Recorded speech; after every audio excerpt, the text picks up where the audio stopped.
तुम बैठे रहो किस्मत के भरोसे, यहाँ तो दिन रात मेहनत चल रही है। कि तुम बैठे रहो किस्मत के भरोसे, यहाँ तो दिन रात मेहनत चल रही है। कैसे हार मान लूं मेरे दोस्त, कि मेरे दोस्त मैं कैसे हार मान लूं। मेरे जीत का इंतजार मेरी माँ कर रही है, मेरे जीत का इंतजार मेरी माँ कर रही है। स्वागत है आप सभी का दोस्तों हमारे इस लेटेस्ट वीडियो में। दोस्तों आज हम लोग बात करने वाले हैं 10 राग युद्ध के बारे में, और हम बात करेंगे चार जो है हमारे समाज में चार वर्ण थे, ब्राह्मण, क्षत्रिय, शूद्र और जो है वैश्य, उसके बारे में जो है टोटल अध्ययन करेंगे। हम ये देखेंगे कि 10 राग जो युद्ध है वो किन किन राजाओं के बीच हुआ था, कब हुआ था, वो सारी चीज जो है हम इसमें अध्ययन करेंगे। तो दोस्तों ज्यादा जो है वेस्ट ना करते हुए हम लोग वीडियो को स्टार्ट करते हैं। उसके पहले जो है मैं सबसे पहले आपको रिवाइज कर देता हूं कि इसके पहले वाले वीडियो में हमने क्या पढ़ रखा है। और दोस्तों आप सभी लोगों को पता होगा हम लोग लूसेंट की महा मैराथन सीरीज लेके चल रहे हैं, और आज हमारा लेक्चर नंबर 20 होने वाला है। 19 वीडियो हमने ऑलरेडी बना चुका है लूसेंट की, और लूसेंट के एक एक फैक्ट को हम कवर कर रहे हैं, एक भी पॉइंट को छोड़ नहीं रहे हैं। तो अगर आप वीडियो नहीं देखते आ रहे हैं तो हमारे चैनल पर जाइए और वहां प्लेलिस्ट मिलेगा आपको। प्लेलिस्ट में हमने एक जो है प्लेलिस्ट बनाया है टारगेट कंप्लीट लूसेंट जी के, वहां पे आपको सारी वीडियो मिल जाएंगी। तो चलिए हम लोग रिवाइज करते हैं इसकी पहले वाली वीडियो में हमने क्या पढ़ा है। दोस्तों हम लोग पढ़ रहे थे प्राचीन इतिहास में वैदिक काल के बारे में, और हमने कल की वीडियो में देखा था कि वैदिक काल को हम दो भागों में बांट सकते हैं, ऋग वैदिक काल और उत्तर वैदिक काल। जो ऋग वैदिक काल होता है वो 1500 बीसी से लेकर के 1000 बीसी तक होता है। उत्तर वैदिक काल जो होता है वो 1000 से लेकर 600 बीसी तक होता है। और उसके बाद हमने देखा था दोस्तों ऋग वैदिक काल। ऋग वैदिक काल में हम लोग पढ़ रहे थे वहाँ की राजनीतिक और प्रशासनिक व्यवस्था कैसी थी। हमने देखा दोस्तों कि वहाँ पे जो राजनीति यानी कि जो राज करते थे लोग, वो अलग ही सिस्टम उनका हुआ करता था। जैसे यहाँ पे हमारे इस समय केंद्र सरकार होता है, राज्य सरकार होता है, फिर स्थानीय सरकार होती है। उस तरह से वहाँ पे जो है ऐसा नहीं होता था। वहाँ पे 5 तरह की सरकार होती थी। पहले सबसे जो निम्न सरकार होती थी उसको कुल बोलते थे, जिसका मतलब परिवार होता है।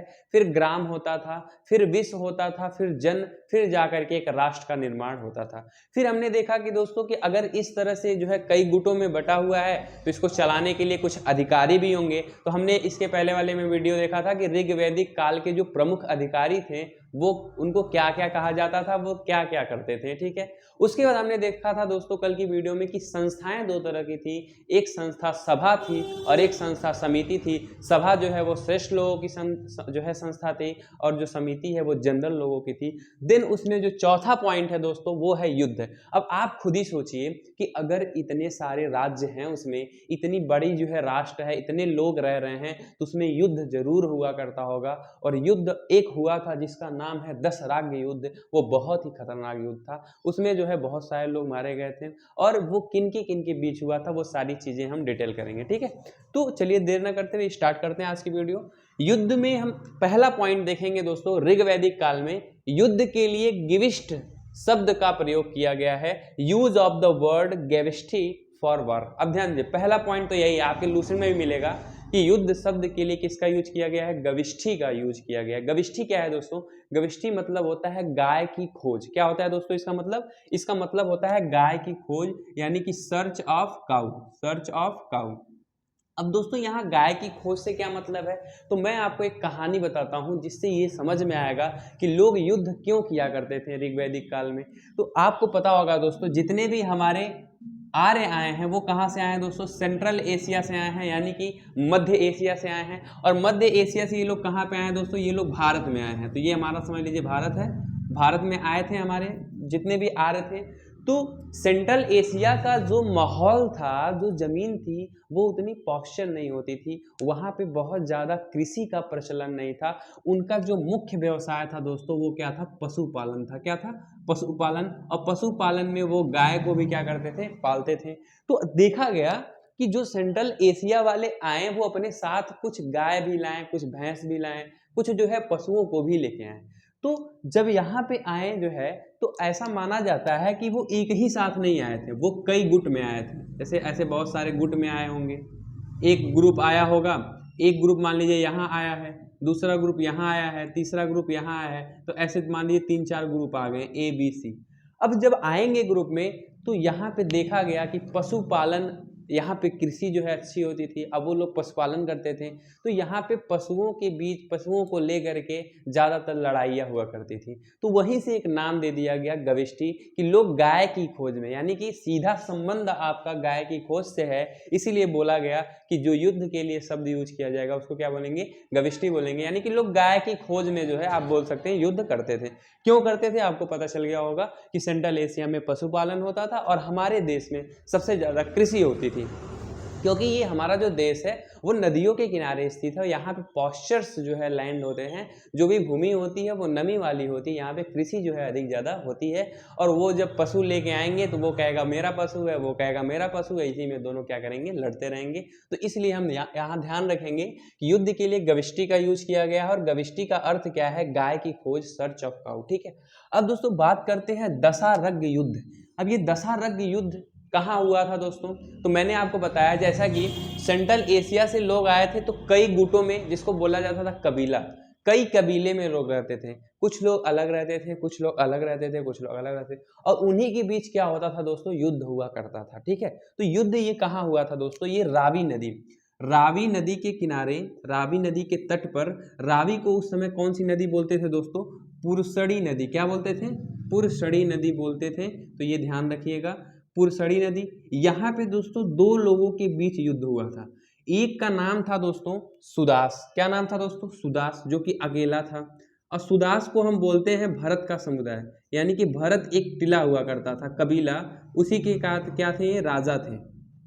भरत का कबीला था, उसके राजा कौन थे दोस्तों, सुदास।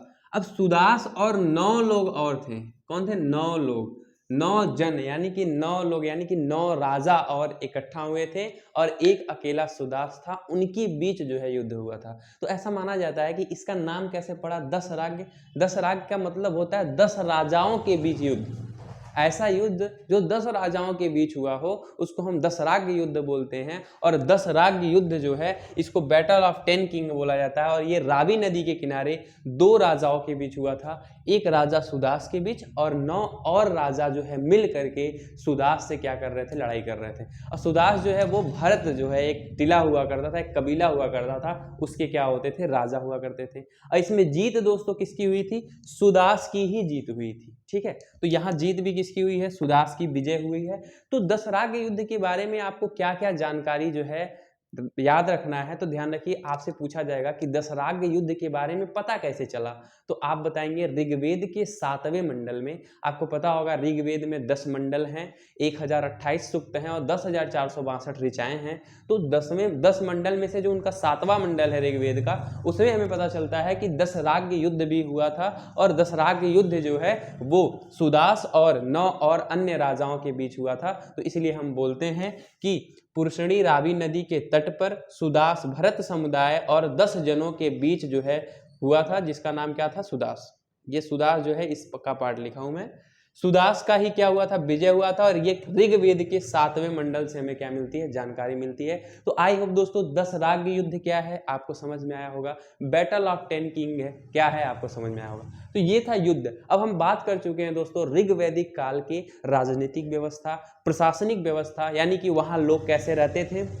तो कुल, ग्राम, विश्व, जन, राष्ट्र, उसके बाद वहाँ के प्रमुख अधिकारी हुआ करते थे, उसके बारे में अध्ययन किया हमने। फिर हमने अध्ययन किया दोस्तों कि उसके लिए संस्थाएं होती थी, सभा और समिति। फिर हमने बात कर लिया कि अगर इतने सारे राज्य और राजा हैं तो क्या होगा, युद्ध भी होगा। अब दोस्तों हम बात करेंगे सामाजिक जानकारी क्या क्या मिलती है हमें ऋग्वेद काल से, वेदों से सामाजिक जानकारी क्या मिलती है। फिर हम धार्मिक जानकारी बात करेंगे, तो वो सारी बातें हम कर लेते हैं। इसका स्क्रीनशॉट लीजिए, देन हम आगे बढ़ते हैं। हाँ तो दोस्तों हमने पढ़ लिया ऋग्वैदिक काल की जो है राजनीतिक जानकारी जो मिली है, प्रशासनिक जानकारी मिली है। और अब हम लोग बात करेंगे सामाजिक जानकारी के बारे में, यानी कि वहाँ का जो सोशल इंफॉर्मेशन है, समाज कैसा था, समाज में लोग किसको मानते थे, किसको नहीं मानते थे, किसकी पूजा करते थे, किसकी पूजा नहीं करते थे, कौन कौन सी जो है वर्ण बटे हुए थे, उस सारे चीज़ों के बारे में अध्ययन करते हैं। तो सामाजिक जानकारी में सबसे पहले तो आपसे पूछा जाएगा कि ऋग्वैदिक काल का जो समाज था वो किस प्रकार का समाज था, तो आप बोलेंगे वो पितृसत्तात्मक समाज था। मैंने आपको इसकी पहले वाली वीडियो में बताया है कि जो सिंधु घाटी सभ्यता है, जो हम सिंधु घाटी सभ्यता पढ़ रहे थे, तो वहां पे जो समाज था वो मातृ सत्तात्मक समाज था, यानी कि वहां पे माताओं के निर्णय का जो है ज्यादा मोल लिया जाता था। लेकिन ये जो हमारी ऋग वैदिक काल है, यहाँ पे आपको पितृसत्तात्मक समाज मिलेगा। यहाँ पे जो निर्णय लेने की क्षमता रहेगी वो किसकी रहेगी, वो पुरुष की रहेगी। लेकिन दोस्तों एक चीज और ध्यान दीजिएगा,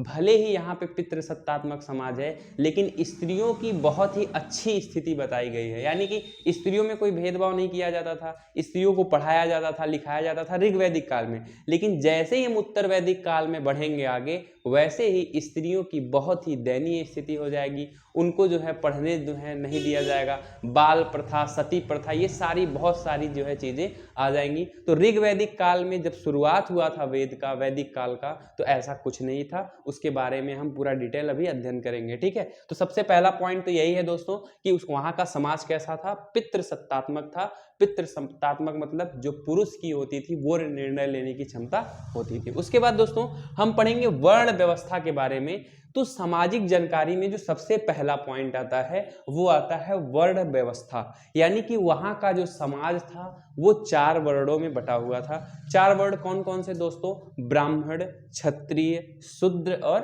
व्यास। तो ब्राह्मण जो होते थे दोस्तों, उनका काम था पूजा पाठ करना। जो क्षत्रिय थे उनका काम था डिफेंस यानी कि रक्षा करना। और जो शूद्र हुआ करते थे वो जो है आपका वर्ग करते थे, वो मजदूरी करते थे। और जो वैश्य होते थे वो क्या होते थे, व्यापारी हुआ करते थे। तो इसके बारे में भी आप पूरी डिटेल में पढ़ चुके हैं। जब मैं तीसरा लेक्चर या दूसरा या तो तीसरा लेक्चर पढ़ा रहा था ऋग्वेद और यजुर्वेद, सामवेद, तो ऋग्वेद में हमने बहुत ही अच्छे से बताया था कि ऋग्वेद के 10वें मंडल में जो है पुरुष सूक्त एक वर्णन मिला हुआ है, जिसमें जो है 4 समाज के बारे में बताया गया है। और ये 4 समाज दोस्तों ब्रह्मा जी से उत्पन्न हुए हैं। ब्रह्मा जी के मुख से जो है ब्राह्मण की उत्पत्ति हुई है। ब्रह्मा जी के जो है हाथ से किसकी उत्पत्ति हुई है दोस्तों, क्षत्रिय की उत्पत्ति हुई है। ब्रह्मा जी के जांग से किसकी उत्पत्ति हुई है, आपका वैश्य का हुआ है। और जो उनका पैर था, उनका जो चरण था ब्रह्मा जी का, वहां से जो है शूद्र की उत्पत्ति हुई है। तो ये सारी जानकारी आपको लूसेंट की किताब में है और हमने क्या किया है, उसको लिखा भी है। तो एक बार पढ़िएगा दोस्तों, वर्ण सोसाइटी और वर्ण जो है सिस्टम क्या था। तो वर्ण सिस्टम क्या था कि ऋग्वेद के 10वें मंडल में वर्णित पुरुष सूक्त है। एक पुरुष सूक्त है जिसमें बताया गया है कि हमारे यहाँ जो वर्ण रहेंगे वो 4 रहेंगे, ठीक है। तो पुरुष सूक्त नाम है उसका। तो Purusha Sukta described in the 10th मंडल्स ऑफ ऋग्वेदा। 4 वर्ण बताए गए हैं उसमें, 4 वर्ण बताए गए हैं, ब्राह्मण, क्षत्रिय, शूद्र और वैश्य। इसको इंग्लिश में भी वही बोलेंगे, इसलिए हमने इंग्लिश इसकी नहीं लिखी है। कर्म के आधार पर अब दोस्तों बताया गया है कि जो ब्राह्मण, क्षत्रिय, शूद्र और वैश्य होंगे वो उनकी काम के हिसाब से होगा। जैसे मैं ब्राह्मण का अगर बेटा हूं तो ऐसा नहीं है कि मैं ब्राह्मण का बेटा हूं और जा करके मजदूरी कर रहा हूं तो हमको ब्राह्मण बोला जाएगा। हमें क्या बोला जाएगा, हमें शूद्र बोला जाएगा। अगर कोई क्षत्रिय का बेटा है, अब वो जाके पंडिताई वगैरह कर रहा है, पूजा पाठ करा रहा है, तो उसको हम क्षत्रिय नहीं बोलेंगे, उसको क्या बोलेंगे, हम पंडित बोलेंगे। तो ये सब कब होता था, ऋग वैदिक काल में। ऋग वैदिक काल जब था तब होता था। लेकिन जैसे ही हम लेटर वैदिक काल में घुसेंगे, उत्तर वैदिक काल में घुसेंगे, तो ये जो हमारी वर्ण व्यवस्था है वो जन्म के आधार पर हो जाएगी। यानी कि पंडित का बेटा ही पंडित होगा, जो है वैश्य का बेटा वैश्य ही कहलाएगा, भले ही वो कितना ही पूजा पाठ क्यों ना करा ले। तो ये सारी जो है सिस्टम में चेंजिंग आपको देखने के लिए बहुत मिलेंगी। तो आपको याद रखना है ऋग वैदिक काल में जो वर्ण बने थे, जो समुदाय बने थे, वो उनके कर्म के आधार पर बने थे। और हमने ये भी बताया था दूसरे वाले लेक्चर में, जो कर्म के आधार पर बताया था ये धर्मसूत्र में लिखा गया है। किसमें, धर्मसूत्र एक किताब होती है, ग्रंथ होता है, उसमें जो है बताया गया है कि जो हमारे वर्ण हैं वो किसके बेसिस पे होंगे, वो जो है आपके कर्म के बेसिस पे होगा, ठीक है। तो आई होप दोस्तों ये क्लियरिटी हो गई होगी। अब हम लोग देखते हैं दूसरा जो कि पॉइंट है आपका सामाजिक जानकारी के बारे में। दूसरा पॉइंट है, इसको आप जो है स्क्रीनशॉट लीजिए। हाँ तो दोस्तों हमने देखा ऋग्वैदिक काल में कि वहां का जो समाज है वो पितृसत्तात्मक समाज है। यानी कि वहां पे जो भी निर्णय लेने की क्षमता होती थी वो पुरुष के पास होती थी। लेकिन फिर भी देखा गया कि वहाँ की जो स्त्रियाँ होती थी उनकी बहुत ही बेहतर स्थिति थी, यानी कि कोई भी जो है भेदभाव नहीं किया जाता था। ठीक है, तो स्त्रियों की बेहतर स्थिति में हमने एक पॉइंट बना दिया है और उसमें जो जो जो चीज़ें लूसेंट में लिखी गई हैं, जो जो पॉइंट्स, उसको हमने एक डायग्राम से बना दिया है। ठीक है, आप लूसेंट में जब मैच करेंगे दोस्तों, अगर आप लूसेंट की किताब लेके नहीं पढ़ रहे हैं तो समझ लीजिए आप बिल्कुल अपने आप को धोखा दे रहे हैं। अगर इस वीडियो को देख रहे हैं तो आपके पास लूसेंट की बुक होनी ही चाहिए, और जैसे जैसे मैं पढ़ा रहा हूँ आप पहले एक बार लूसेंट को पढ़ लीजिए। जितना मैं पढ़ा रहा हूँ, जैसे ऋग्वेदिक काल पढ़ा रहा हूँ तो ऋग्वेदिक काल आप लूसेंट से पढ़ लीजिए, फिर उसके बाद आप मैच करिए कि कहाँ कहाँ मिल रहा है, देखिए कितना मजा आएगा। अगर आप वाकई इंटरेस्ट फील करते हैं पढ़ाई में तो आपको बहुत ही मजा आएगा इस वीडियो को देखने के बाद से, क्योंकि चीज़ों को एक पॉइंट आप बना ले रहे हो और आपके माइंड में सेट हो जा रही है। जैसे स्त्रियों की बेहतर स्थिति पे आ गया लिखने के लिए, जैसे आपसे क्वेश्चन पूछ दिया गया कि ऋग्वैदिक काल में स्त्रियों की कंडीशन किस तरह से थी, तो आप यूपीएससी अगर कर रहे हैं तो मेंस का क्वेश्चन आप आसानी से कर सकते हैं। ठीक है, तो आई होप आप समझ रहे होंगे मेरी बातों को। तो स्त्री की बेहतर स्थिति में क्या है दोस्तों, सबसे पहला शिक्षा, यानी कि स्त्री की बेहतर स्थिति कैसे पता चलेगी, वहाँ का शिक्षा सही होना चाहिए, वहाँ पे लड़कियों में कोई भेदभाव ना हो, पूजा पाठ का सब कुछ जो है उन्हें मौका दिया जाए, तभी तो हम बता सकते हैं कि स्त्रियों की स्थिति किसी भी जो है काल में कैसी होगी। उत्तर वैदिक काल में पूजा पाठ करने ही नहीं दिया जाता था, कोई शिक्षा नहीं दी जाती थी, इसका मतलब वहां पे स्थिति उनकी खराब थी। लेकिन यहाँ पे देखा गया दोस्तों कि वेदों में लिखा हुआ है लोपा मुद्रा, घोषा, सिकता, अपला एवं विश्वास जैसी, ये सब क्या है, ये स्त्रियों के नाम हैं, ये सारी विदुषी हैं। विदुषी मतलब आपको पता होगा, विदुषी मतलब होता है विद्वान। दोस्तों आपको पता होगा, जैसे जब हम पुरुष के लिए बोलते हैं तो विद्वान बोलते हैं, और जब महिला के लिए बोलते हैं तो विदुषी बोलते हैं, यानी कि बहुत पढ़ी पढ़ी लिखी ये सारी महिलाएं थी। इसका मतलब ये पता चलता है कि वहाँ पे जो शिक्षा की कंडीशन थी, एजुकेशन की कंडीशन थी, ऋग्वैदिक काल में बहुत ही बेहतर थी। तो इससे ये पता चलता है कि स्त्री की स्थिति क्या है, बेहतर है। दूसरा दोस्तों, बाल विवाह और जो है पर्दा प्रथा नहीं था। जैसे ऐसा कुछ नहीं था कि जो महिलाएं रहेंगी शादी के बाद वो अपना पर्दा में ही रहेंगी, आप अपना जो है इधर उधर जा सकते हो, मतलब कोई भेदभाव नहीं हुआ करता था जैसा अभी हमारे समाज में होता है। अभी भी देखा जाए तो सबसे ज़्यादा जो है पुरुष का ही सुना जाता है। अगर पुरुष की शादी करनी हो या फिर स्त्री की शादी करनी हो तो पुरुष जो है अपनी इच्छा से कहीं भी शादी कर लेता है, लेकिन कहीं कहीं होता है कि स्त्रियों की जो है शादी बिना पूछे ही तय कर दी जाती है और उनकी करवा दी जाती है ज़बरदस्ती। तो कुछ तो थोड़ा बहुत भेदभाव है, ये भेदभाव नहीं होना चाहिए। अगर हमें समाज को सुव्यवस्थित और संगठित चलाना है तो हमें समाज में बिल्कुल भी भेदभाव नहीं होना चाहिए। ठीक है, तो आई होप समझ रहे होंगे। तो यहाँ पे बाल विवाह नहीं था, यानी कि चाइल्ड मैरिज नहीं हुआ करता था। पर्दा प्रथा यानी कि कोर्शन प्रैक्टिस जो है ये भी जो है प्रथा नहीं थी। लेकिन उत्तर वैदिक काल जैसे ही बढ़ेंगे आप जस्ट इसका उल्टा होगा, वहां पे बाल विवाह आएगा, पर्दा प्रथा आएगा, जो जो ऋग्वैदिक काल में हो रहा है जस्ट उसका उल्टा हो जाएगा उत्तर वैदिक काल में। ठीक है, स्त्री पति के साथ यज्ञ कार्य में भाग लेती थी, मतलब पार्टिसिपेशन इन यज्ञ विद हस्बैंड। तो जो वोमेन हुआ करती थी वो पार्टिसिपेट करती थी पूजा पाठ में, यज्ञ कर्मकांड, जो भी पूजा संप्रदाय होती हैं हमारे समाज में, उन सभी में स्त्रियां भी क्या होती थी, भाग लेती थी। ठीक है, लेकिन उत्तर वैदिक काल में ऐसा कुछ नहीं होगा। विधवा स्त्री को देवर से विवाह करने की अनुमति थी, यानी कि जो विडो हुआ करती थी, जो विधवा होती थी, उनको अधिकार था कि वो क्या कर सकती हैं, वो अपने देवर से ही क्या कर सकती हैं, शादी कर सकती हैं, marry with brother in law. ठीक है, आई होप समझ रहे होंगे। ये सारी चीजें लूसेंट में लिखी गई हैं। जीवन भर अविवाहित रहने वाली स्त्री को क्या कहा जाता था, अमाजू। तो उस समय अमाजू एक जो है शब्द हुआ करता था जो कि यूज होता था जो स्त्री अजीवन, पूरा जीवन जो है क्या हो, अविवाहित हो, यानी कि पूरा जीवन जो है शादी नहीं करती। जैसे अभी क्या बोलते हैं, कुंवारी बोलते हैं, तो उसी तरह से उस समय क्या होता था, उस समय अमाजू बोलते थे। तो आई होप दोस्तों ये भी पॉइंट्स आपको क्लियर हो गए होंगे। ये थी हमारी सामाजिक जानकारी में जो है स्त्री की बेहतर स्थिति। अब दोस्तों बात करेंगे सामाजिक जानकारी में धर्म। धर्म यानी कि हम जो है किस देवता की पूजा करते थे, किस देवता से हमें क्या पता चलता है। आपको पता होगा इंद्र की सबसे ज्यादा पूजा होती थी, फिर अग्नि की होती थी।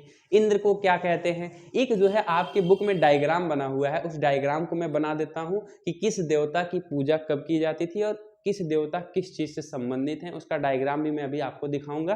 पहले आप इसका स्क्रीनशॉट लीजिए, हम हेडिंग डालते हैं धर्म के बारे में। हाँ तो दोस्तों अब हम लोग बात कर लेते हैं कि ऋग वैदिक काल में धर्म जो है किस तरह से होता था, किस देवता की जो है पूजा करते हैं। दोस्तों ये जो हमने डायग्राम बनाया है ये लूसेंट की जो आपकी बुक है लूसेंट सामान्य ज्ञान, इसमें आप जैसे ही पेज नंबर 6 खोलेंगे दोस्तों तो आपको यहाँ नीचे मिलेगी, देखिए ध्यान से, यहाँ पे लिखा हुआ है ऋग वैदिक कालीन देवता। आप ध्यान से देखिएगा दोस्तों, और ये लिस्ट जो है मैं आपको बता देता हूँ, इस लिस्ट को आप ध्यान से समझ लीजिए। यहाँ पे लिखा हुआ है देवता के बारे में, फिर यहाँ जो है उनका संबंध किससे क्या क्या है, तो इंद्र का संबंध किससे है, अग्नि का संबंध किससे है, वरुण का संबंध किससे है। तो ये आपका लूसेंट के पेज नंबर 6 पे है, तो लूसेंट के पेज नंबर 6 पे है और लूसेंट की एक एक फैक्ट को हम लोग पढ़ रहे हैं, ठीक है दोस्तों। तो चलिए देख लेते हैं हम कि इसको कैसे जो है रिकॉल करेंगे। एक बार देख लेते हैं कि ऋग वैदिक कालीन देवता कौन कौन से थे, किनकी सबसे ज्यादा पूजा होती थी और कौन किससे संबंधित था। तो सबसे पहला क्वेश्चन पूछेगा दोस्तों आपसे कि ऋग वेद में सबसे ज्यादा किसकी पूजा होती थी, तो इंद्र देवता की। किसकी होती थी दोस्तों, इंद्र देवता की। दूसरे नंबर पे किसकी होती थी दोस्तों, अग्नि देवता की। दूसरे नंबर पे किसकी होती थी, अग्नि देवता की। तो सबसे प्रिय देवता थे हमारे इंद्र, और सबसे यानी कि दूसरे नंबर पे जो है वो अग्नि देवता थे। आपको पता होगा कि इंद्र भगवान को 250 ऋचाएं जो है आपका समर्पित है, हमने पहले ही वाली वीडियो में बताया था। इन जो अग्नि देवता हैं उनको जो है 200 ऋचाएं हाइम्स जो है समर्पित हैं। तो ये सब मैंने आपको पहले ही वाली वीडियो में बताया था, तो वहीं से पता चलता है कि सबसे जो प्रिय देवता थे वो इंद्र थे सबसे, उसके बाद दूसरे नंबर पे जो है आपके क्या थे, अग्नि थे, फिर वरुण थे, फिर ये क्रम लिखा हुआ है जैसे आपके बुक में लिखा हुआ है, और कौन किससे संबंधित है ये भी समझ लीजिए। तो इंद्र देवता जो है उनको युद्ध का नेता कहा जाता था, या फिर वर्षा के देवता, आप भी अभी भी बोलते हो कि वर्षा के देवता। वर्षा कौन कराता है, इंद्र भगवान ही कराते हैं। तो इंद्र आप याद कर सकते हो, ये वर्षा के देवता थे या फिर युद्ध के नेता थे। अग्नि जो थे वो देवता और मनुष्य की बीच मध्यस्थ थे, यानी कि अग्नि से हमें ये पता चलता था कि जो देवता लोग हैं और जो मनुष्य लोग हैं उनके बीच का काम जो था वो किसका था, अग्नि का था। तो ऐसे याद रखेंगे आप दोस्तों। वरुण जो है वो समुद्र के देवता थे, ध्यो जो है वो आकाश के देवता थे, सोम जो है वो वनस्पति के देवता थे, उषा प्रगति के देवता थे, अश्वनी विपत्ति को हरने वाले देवता थे, पूषण यानी कि पूषण से पशुओं के देवता थे, आप याद कर सकते हैं। विष्णु को आप जानते ही हैं कि ये विश्व के क्या है, पालनहर्ता हैं, तो विष्णु विश्व के पालनहर्ता है। मरुत आदि तूफान के देवता थे, जैसे मरुत आपको पता होगा हनुमान जी का नाम क्या पड़ा था, मारुति नंदन, ठीक है। तो मारुति नंदन कैसे पड़ा होगा, मारुत मतलब वो आंधी की तरह जाते थे, कहीं भी जाते थे एकदम आंधी की तरह। तो आप याद कर सकते हैं कि जो मरुत देवता थे वो आंधी और तूफान के देवता थे। विष्णु विश्व के पालनहर्ता थे, पूषण यानी कि पशुओं के देवता, अश्विन विपत्ति के हरने वाले, उषा प्रगति के देवता, सोम वनस्पति के देवता। तो आप इसको एक बार रिकॉल कर लीजिए और आप ध्यान में रखिएगा, ठीक है। तो लूसेंट में हमने सामाजिक जानकारी में धर्म के बारे में भी पढ़ लिया, हमने राजनीतिक और प्रशासनिक व्यवस्था के बारे में पढ़ लिया। अब हम लोग दोस्तों कुछ और अन्य पॉइंट्स हैं कि उस समय कौन सी नदियां थी, उन नदियों को किस नाम से जाना जाता था। जैसे अब हम लोग क्या पढ़ेंगे अगली वाली वीडियो में कि जो ऋग वैदिक काल में नदियां थी तो उनको अलग अलग नाम से बोलते थे। जैसे रावी नदी को पुरुषार्थ बोलते थे, जैसे हमने पढ़ा थोड़ी देर पहले। सरस्वती को कुछ और बोलते थे, चेनाब को कुछ और बोलते थे। यानी कि सिंधु नदियां की जितनी भी तंत्र हैं उनका सब अलग अलग नाम था। उसके बारे में हम ट्रिक लेकर के आएंगे आगे वाली वीडियो में, तो ट्रिक से उसको हम याद करेंगे, ठीक है। उसके बाद दो इंपॉर्टेंट और पॉइंट है, पवित्र पशु गाय को माना गया है और उसमें लिखा है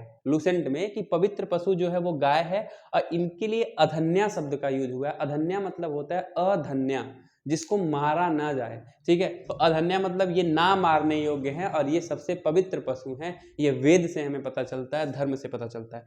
पवित्र नदी सरस्वती को माना गया है, तो ये भी आप याद रखेंगे दोस्तों। तो ये था आज का वीडियो सामाजिक जानकारी के बारे में, और अब हम लोग बात करेंगे अन्य जानकारी के बारे में इसके अगले वाले वीडियो में। तो आज का वीडियो यहीं मैं समाप्त करूंगा, मिलते हैं नेक्स्ट वीडियो में। अगर वीडियो अच्छी लगी हो तो प्लीज़ लाइक करिए, लोगों के साथ शेयर करिए, और पूरे जोश एनर्जी के साथ मैं अगली वीडियो में लेकर के आऊँगा। तो पढ़ते रहिए, हंसते रहिए, मुस्कुराते रहिए।